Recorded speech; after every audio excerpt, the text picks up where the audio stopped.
so one thing, we always point the hose towards the bottom because you never want to get a horse's ears. Never ever get a horse's ears.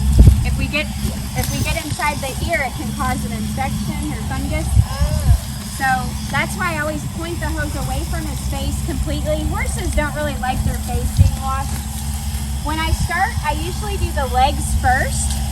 And then think about when you're getting into a pool. You know how it's kind of shocking and cold at first? Same thing with the horse. So we do the chest and legs first, and then eventually I'll do the belly. Once I do the back legs, now I'm going to go ahead and do the belly so it's not shocking. You know how it's shocking to our belly when we walk in the pool?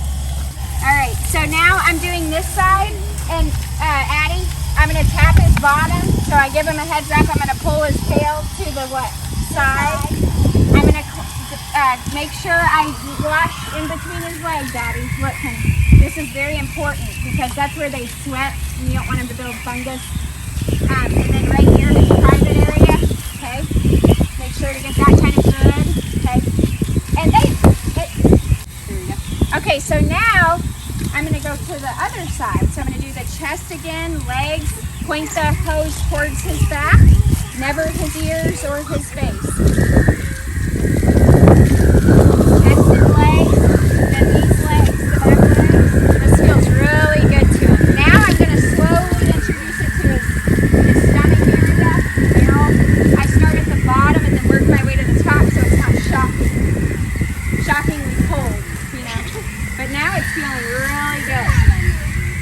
So now I'm going to tap his bottom, pull the tail to the side, and get this again.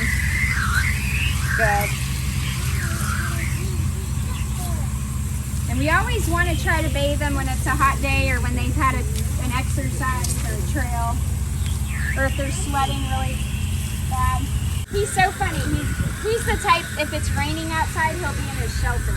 He doesn't like to get wet. We call him a pretty boy.